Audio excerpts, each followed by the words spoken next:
வணக்கம். மூன் செய்திகளுக்காக முத்தமிழ் செல்வி. இன்றைய முதன்மை செய்திகள்.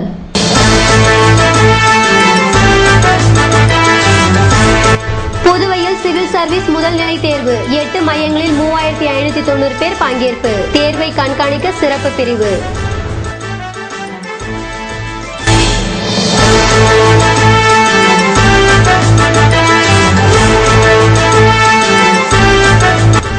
சப்தம் மற்றும் மீன் உற்பத்தி குறைவால் பஸ் நிலையத்தில் ஹைட்ராலிக் மேடை அகற்றம். வேறு இடத்தில் அமைக்க பொறியாளர்கள் திட்டம்.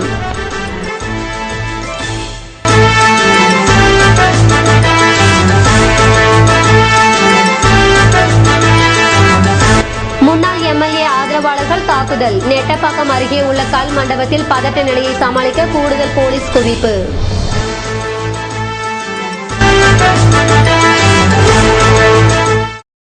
இனி விரிவான செய்திகள். புதுவையில் 8 மையங்களில் நடைபெற்ற சிவில் சர்வீஸ் எக்ஸாம் தேர்வில் 3590 பேர் தேர்வு எழுதினர். இந்திய குடியுரிமை பணிகளுக்கான முதல்நிலை தேர்வு நாடு முழுவதும் சனிக்கிழமை நடைபெற்றது. தமிழகத்தில் சென்னை, மதுரை, கோவை ஆகிய 3 மையங்களில் இத்தேர்வு நடைபெற்றது. புதுச்சேரியில் இத்தேர்வு செல்லப்பெருமாள்பேட்டையில் விவேகானந்தா மேல்நிலைப்பள்ளி, லாஸ்பேட்டை வள்ளலார் அரசு பெண்கள் மேல்நிலைப்பள்ளி, காஞ்சிமா முனிவர் பட்ட மேற்படிப்பு மையம், தாகூர் கலைக்கல்லூரி, பாக்கமுடையான்பட்டு இதயா கலை அறிவியல் கல்லூரி, கருவடிக்குப்பம் பாத்திமா மேல்நிலைப்பள்ளி என மொத்தம் 8 மையங்களில் நடைபெற்றது. மொத்தம் 3590 பேர் தேர்வு எழுதினர். காலை 9:30 மணி முதல் 11:30 மணி வரையிலும், பிற்பகல் 2:30 மணி முதல் 4:30 மணி வரை என 2 பிரிவாக தேர்வு நடைபெற்றது. தேர்வை சுமூகமாக நடத்துவதற்கான ஏற்பாடுகளை வருவாய்த்துறை செயலர் கந்தவேலு தலைமையிலான அதிகாரிகள் செய்திருந்தனர்.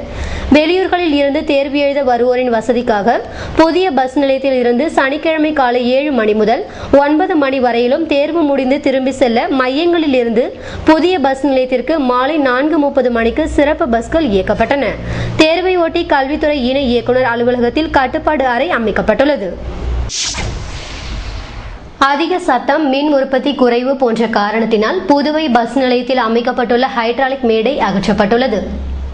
சென்னையை சேர்ந்த கோட் ஒன் எனர்ஜி சிஸ்டம் என்ற தனியார் நிறுவனம் வாகன அழுத்தத்தினால் ஹைட்ராலிக் இயந்திரம் மூலம் மின் உற்பத்தி செய்யும் முறையை கண்டுபிடித்தது. முதலில் சேலத்தில் இந்த முறையில் மின் உற்பத்தி தயாரிக்கும் முறையை செயல்படுத்தினர். தற்போது இந்த தனியார் நிறுவனம் புதுச்சேரி அரசின் பவர் கார்ப்பரேஷனின் ₹3 கோடி ஒப்பந்தம் செய்து கொண்டது. அதன்படி புதிய பேருந்து நிலையத்தில் மின் உற்பத்தி மேடையை அமைத்து வாகன அழுத்தத்தின் மூலம் கிடைக்கும் மின்சாரத்தை பேட்டரியில் சேமித்து அதனை பேருந்து நிலையத்தில் உள்ள ஹைமாஸ் விளக்குகள், பேருந்து நிலையத்தை சுற்றியுள்ள மின் விளக்குகள் எரிய வைக்க செய்வதாக ஒப்பந்தம் செய்யப்பட்டது. இந்த ஒப்பந்தம் படி 20 ஆண்டுகளுக்கு தனியார் நிறுவனம் பேருந்து நிலையத்திற்கு மின்சாரம் சப்ளை செய்ய வேண்டும். ஒப்பந்தத்தின்படி இந்த ஹைட்ராலிக் மேடை அமைக்கும் பணி கடந்த ஜூலை மாதம் முதல் இறுதியில் தொடங்கி இந்த மாதம் முதல் வாரத்தில் மின் உற்பத்தியை தொடங்கியது.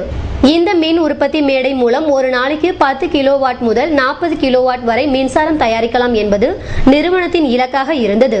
ஆனால் தற்போது ஒரு நாளைக்கு பேருந்து நிலையத்துக்குள் செல்லும் 2500 பேருந்துகள் மூலம் 10 கிலோவாட் மின்சாரம் மட்டுமே தயாரிக்கப்படுகிறது. பேருந்து நிலைய மின் விளக்குகளுக்கு ஒரு நாளைக்கு மின்சாரம் 30 கிலோவாட் வரை தேவைப்படுகிறது. பேருந்து நிலையத்தின் நடுவில் உள்ள ஒரு ஹைமாஸ் விளக்குக்கு மட்டும் 18 கிலோவாட் மின்சாரம் தேவைப்படுகிறது. மற்ற சிறிய 2 ஹைமாஸ் விளக்குகளுக்கு 12 கிலோவாட் மின்சாரம் தேவைப்படுகிறது. இப்படி இருக்கையில் ஒரு நாளைக்கு இந்த மேடை மூலம் தயாராகும் 10 கிலோவாட் மின்சாரம் போதியதாக இல்லை என்பதும், தற்போது போடப்பட்ட இந்த ஹைட்ராலிக் மேடையால் மின் உற்பத்தி இலக்கை அடையவில்லை என்பதை அந்த நிறுவனம் உறுதி செய்தது. இதனால் நேற்று முன்தினம் இந்த மின் உற்பத்தி மேடையை அந்த நிறுவனம் அதிரடியாக அகற்றியது. மேடை அமைக்க தோண்டப்பட்டுள்ள 10 மீட்டர் நீளமும் 3 அடி ஆழமான குழியை மூடப்பட்டது. நவீன முறையில் மின் உற்பத்தி செய்ய ₹3 கோடிக்கு திட்டம் போடப்பட்டும் போதிய இலக்கு அடையவில்லை என்பதால் ஹைட்ராலிக் மேடை அகற்றப்பட்டதால் பரபரப்பு ஏற்படுத்தியுள்ளது. புதுவை அருகே உள்ள நெட்டப்பாக்கத்தில் முன்விரோத தாக்குதல் காரணமாக முன்னாள் சட்டமன்ற உறுப்பினரின் பஸ்ஸை ஒரு தரப்பினர் சேதப்படுத்தியதால் அங்கு அதிக போலீசார் குவிக்கப்பட்டுள்ளனர். புதுவை சுல்தான்பேட்டை தனியார் பார் அருகே உள்ள ஏடிஎம் மையத்தில் கல் மண்டபத்தை சேர்ந்த 2 வாலிபர்கள் வெள்ளிக்கிழமை இரவில் பணம் எடுக்க வந்தபோது அவர்களின் இருசக்கர வாகனத்தை வெளியில் நிறுத்தியிருந்தனர். அப்போது அங்கு வந்த முன்னாள் சட்டமன்ற உறுப்பினரின் காரை நகர்த்துவதற்கு கல் மண்டப வாலிபர்களின் இருசக்கர வாகனம் இடையூறாக இருந்ததாக கூறப்படுகிறது. இதனால் ஏற்பட்ட வாய் தகராறில் முன்னாள் சட்டமன்ற உறுப்பினரின் ஆதரவாளர்கள் தங்கள் வாகனத்தில் இருந்து உருட்டுக்கட்டையால் வாலிபர்களை தாக்கியுள்ளனர். இதில் காயமடைந்த வாலிபர்கள் இது குறித்து ரெட்டியார்பாளையம் காவல் நிலையத்தில் புகார் தெரிவிக்க முன்னாள் சட்டமன்ற உறுப்பினரின் ஆதரவாளர்கள் மீது வழக்கு பதியப்பட்டதாக தெரிகிறது. இதுபோன்ற சூழ்நிலையில் பாதிக்கப்பட்ட கல் மண்டபத்தை சேர்ந்த வாலிபர்கள் சுல்தான்பேட்டையில் நடந்த விவரங்கள் குறித்து ஊர் மக்களிடம் தெரிவித்துள்ளனர். இதனை கேட்டு ஆவேசமடைந்த கல் மண்டப மக்கள் சனிக்கிழமையன்று நெட்டப்பாக்கம் வந்த முன்னாள் சட்டமன்ற உறுப்பினருக்கு சொந்தமான பஸ்ஸை வழிமறித்து சிறைப்பிடித்தனர். இதன் பின்னர் அந்த பஸ்ஸை அடித்து நொறுக்கினர். இதனால் அப்பகுதியில் பதட்டம் ஏற்பட்டதை தொடர்ந்து மறியலில் ஈடுபட்டவர்களை போலீசார் தடியடி நடத்தி கலைத்தனர். இருப்பினும் இப்பிரச்சனை தொடர்பாக இரு தரப்பினரிடையே மோதல் ஏற்படும் நிலைமை உள்ளதால் அங்கு கூடுதல் போலீசார் பாதுகாப்பு பணியில் ஈடுபடுத்தப்பட்டுள்ளனர்.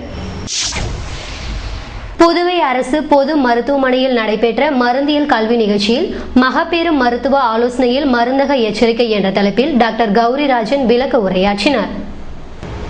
மாநில அளவில் பணிபுரியும் மருந்தாளுநர்களுக்கான 19வது தொடர் மருந்தியல் கல்வி நிகழ்ச்சி புதுவை அரசு பொது மருத்துவமனையில் உள்ள கருத்தரங்க கூடத்தில் நடைபெற்றது. நிகழ்ச்சிக்கு திட்ட இயக்குநர் டாக்டர் ரங்கநாத் தலைமை தாங்க அமைப்பு செயலர் அன்பு செல்வன் வரவேற்புரை நிகழ்த்தினார்.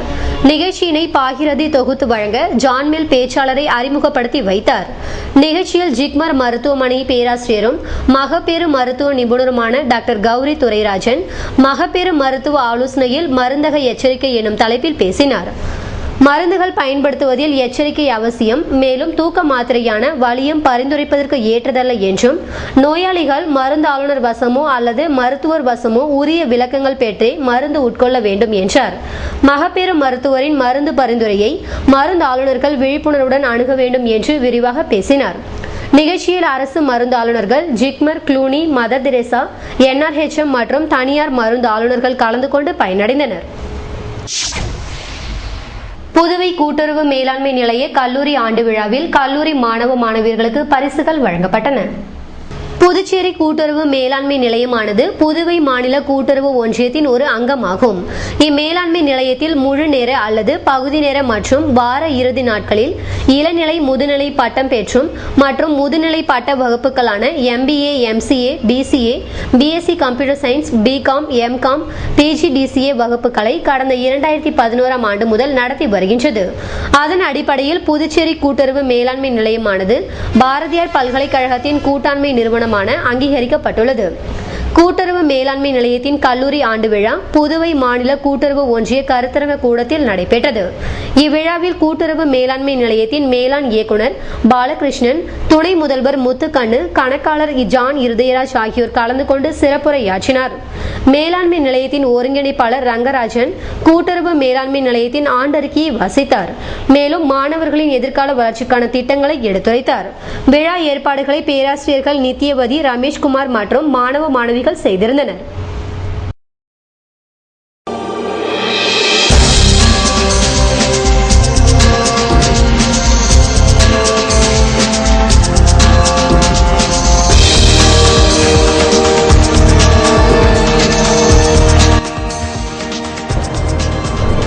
வேளாங்கண்ணிக்கு பாத யாத்திரை மேற்கொண்டுள்ள பக்தர்களை உற்சாகப்படுத்தும் சர்வ சமயத்தினர். ஆண்டுதோறும் பெண்களின் எண்ணிக்கை அதிகரிப்பு.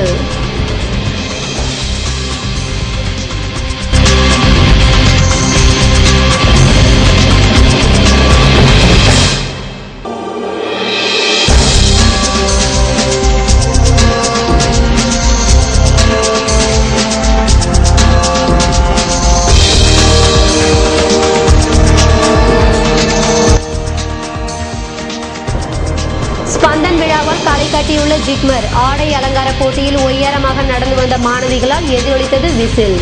விபரம் விளம்பர இடைவெளிக்கு பிறகு.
செய்திகள் தொடர்கின்றன.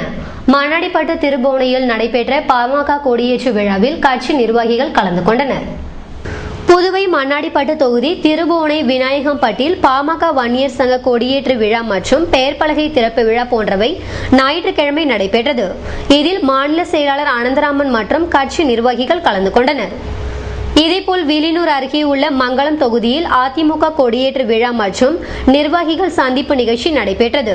இதில் மாநில செயலாளர் புருஷோத்தமன், முன்னாள் MP ராமதாஸ், சுத்துக்கேணி பாஸ்கர் மற்றும் அதிமுக நிர்வாகிகள் கலந்து கொண்டனர். மகளிர் உலகம் நற்பணி இயக்கம் சார்பில் நடைபெற்ற முப்பெரும் விழாவில் விருதுகள் வழங்கப்பட்டன. மகளிர் உலகம் சமூக நற்பணி இயக்கத்தின் முப்பெரு விழா, மகளிர் ஓசை பணப்பாளர் விருது 2014 வழங்கும் விழா, சிறுகதை போட்டி பரிசளிப்பு விழா, 8ஆம் ஆண்டு தொடக்க விழா புதுவை தமிழ்ச்சங்கத்தில் நடந்தது. நிகழ்ச்சியில் நிறுவனர் தாமோதரன் வரவேற்று நோக்க உரையாற்றினார். பங்கச்சம்மாள் முன்னிலை வகிக்க சண்முக சுந்தரம் தலைமை தாங்கினார். முன்னாள் கல்வி அமைச்சரும் சட்டமன்ற உறுப்பினருமான லட்சுமி நாராயணன் விருந்தாளுநர்களுக்கு விருதுகள் அளித்து பாராட்டினார்.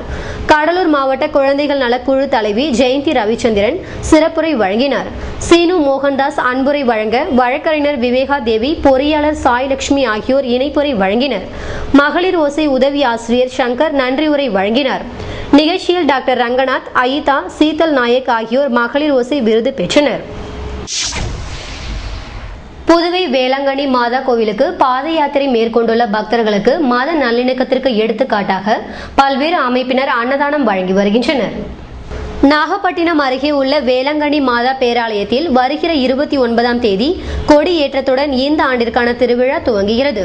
இதனையொட்டி சென்னை, காஞ்சிபுரம், திருவள்ளூர் மாவட்டங்களை சேர்ந்த பக்தர்கள் அங்கிருந்து பாத யாத்திரையாக ஆண்டுதோறும் செல்கின்றனர். இப்படி பாத யாத்திரை மேற்கொள்பவர்களின் எண்ணிக்கை ஆண்டுதோறும் அதிகரித்து வருகிறது. இதுபோன்ற பாத யாத்திரை வரும் வேளாங்கண்ணி பக்தர்கள் புதுவையில் உள்ள இருதய ஆண்டவர் ஆலயம், வில்லியனூர் மாதா ஆலயம், அரியாங்குப்பம் ஆரோக்கிய அன்னை ஆலயம் போன்றவற்றில் தங்கி இலைப்பாரி தங்கள் பயணத்தை மீண்டும் துவக்குகின்றனர். இப்படி பாத யாத்திரை வரும் பக்தர்களுக்கு வழிநெடுகிலும் பிற மத அன்பர்கள் தங்கள் சக்திக்கு ஏற்றபடி மோர் மற்றும் அன்னதானங்களை வழங்கி வருவது மத நல்லிணக்கத்திற்கு எடுத்துக்காட்டாய் விளங்கி வருகிறது. வேளாங்கண்ணி கோவிலுக்கு பாத யாத்திரை செல்லும் பக்தர்களில் கடந்த சில ஆண்டுகளாக ஆண்களை விட பெண்கள் அதிக ஆர்வம் காட்டுவதை கண்கூடாக காண முடிகிறது. வேண்டுதல்களுக்கு உடலை வருத்திக் கொள்வதில் ஆண்களை விட பெண்கள் பல்வேறு விரதங்களை மேற்கொண்டு வரும் இன்றைய காலகட்டத்தில் 300க்கும் மேற்பட்ட கிலோமீட்டர் தூரத்தை கடந்த 2 வாரங்களில் பெண்கள் பல பேர் வேளாங்கண்ணிக்கு நடந்து செல்கின்றனர். இதனை கண்டு புதுவையை சேர்ந்த பெண்கள் பலரும் அடுத்த ஆண்டு வேளாங்கண்ணிக்கு செல்ல திட்டமிட்டுள்ளதாக நம்மிடம் தெரிவித்துள்ளனர். புதுவையில் இருந்தும் கடந்த ஆண்டை விட இந்த ஆண்டு கூடுதலான பக்தர்கள் வேளாங்கண்ணிக்கு பாத யாத்திரை மேற்கொண்டுள்ளனர். புதுவை ஜிக்மர் ஸ்பந்தன் விழாவில் நடத்தப்பட்ட ஆடை அலங்கார போட்டியில் மாணவிகள் கலந்து கொண்டனர். புதுச்சேரி ஜிக்மர் வளாகத்தில் ஸ்பந்தன் விழா கடந்த 17ஆம் தேதி மராத்தான் ஓட்டத்துடன் துவங்கியது. தொடர்ந்து 20ஆம் தேதி பைஜு தர்மசன் இசை நிகழ்ச்சியும், 21ஆம் தேதி ஸ்டீபன் ரேவதி கீபோர்ட் இசை நிகழ்ச்சியும் நடந்தது. நேற்று முன்தினம் நடிகை ஆண்ட்ரியா மாணவர்களுடன் கலந்துரையாடினார். பின்னர் சினிமா பாடல்கள் பாடி அனைவரையும் மகிழ்வித்தார். இதைத் தொடர்ந்து நேற்று ஆடை அலங்கார அணிவகுப்பு நடைபெற்றது. இதில் பல்வேறு ஆடைகள் அணிந்து ஜிக்மர் மாணவர்கள் ஆர்வமுடன் பங்கேற்றனர். ஆடை அலங்கார அணிவகுப்பு போட்டியின் நடுவராக இந்திய அழகி ஷோயா கலந்து கொண்டார்.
There and we'll never be royal.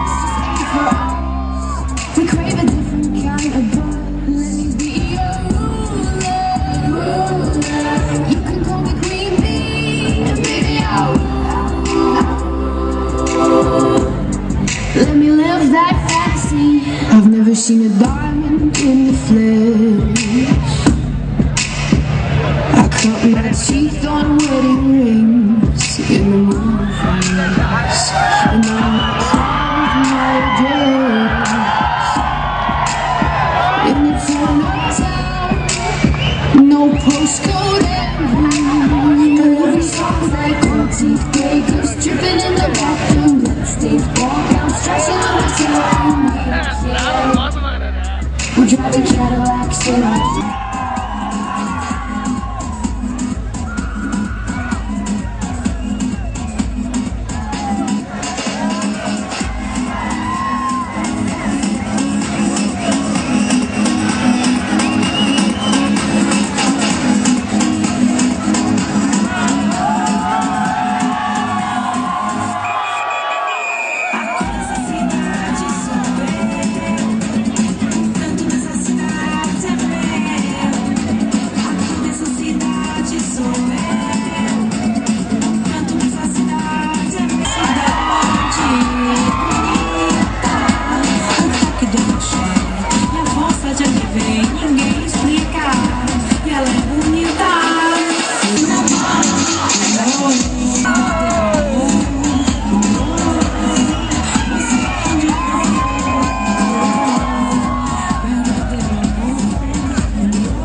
பொதுத் தேர்வில் முதல் 3 இடங்களை பிடித்த மாணவ மாணவியர்களுக்கு வர்த்தக சபை சார்பில் பரிசுகள் வழங்கப்பட்டது.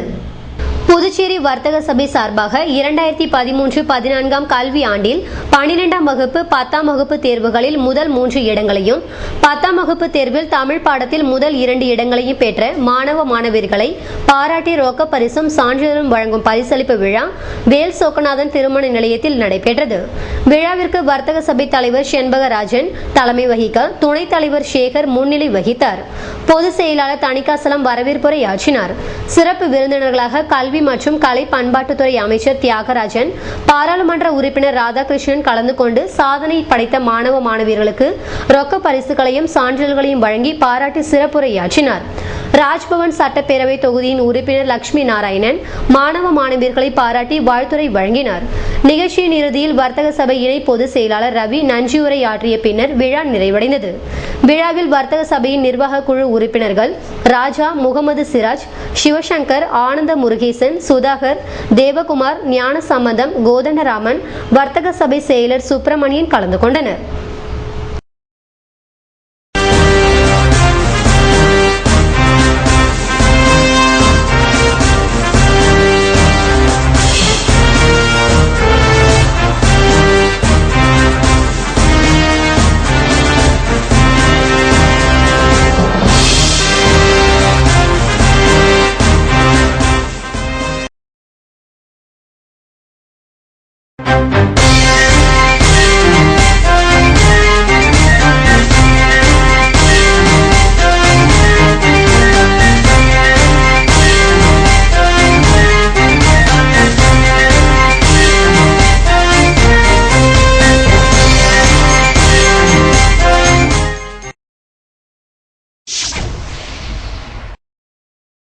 இன்றைய தங்கம் வெள்ளி விலை விபரம் வழங்குவோர் ஏவிஆர் ஸ்வர்ண மஹாலின் நவீன மங்கையின் நவநாகரிக நகைகள்.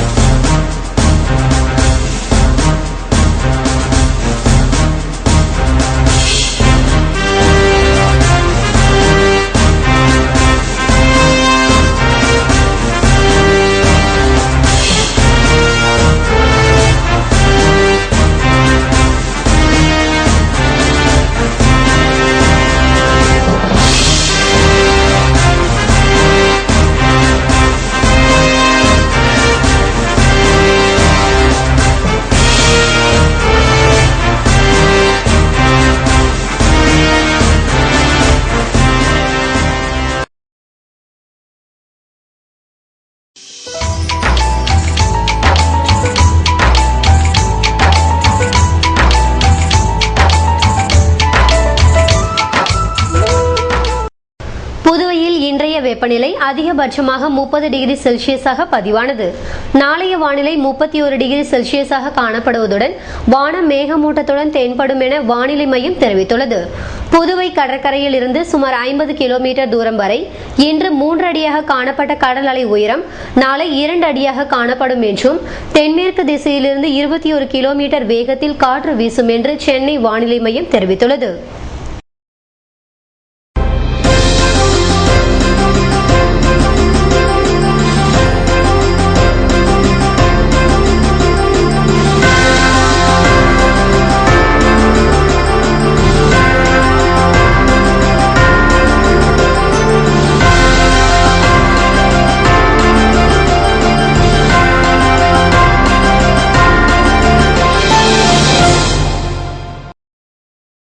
மீண்டும் இன்றைய முதன்மை செய்திகள்.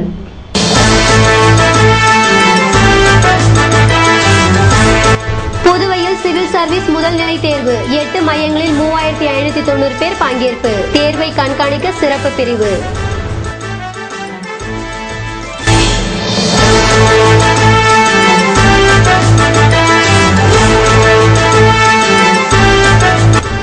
சப்தம் மற்றும் மீன் உற்பத்தி குறைவால் பஸ் நிலையத்தில் ஹைட்ராலிக் மேடை அகற்றம். வேறு இடத்தில் அமைக்க பொறியாளர்கள் திட்டம்.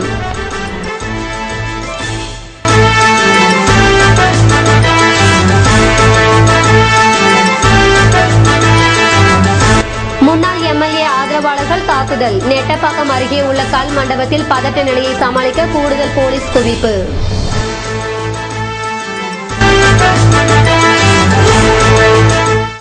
இத்துடன் செய்திகள் நிறைவடைந்தன. வணக்கம்.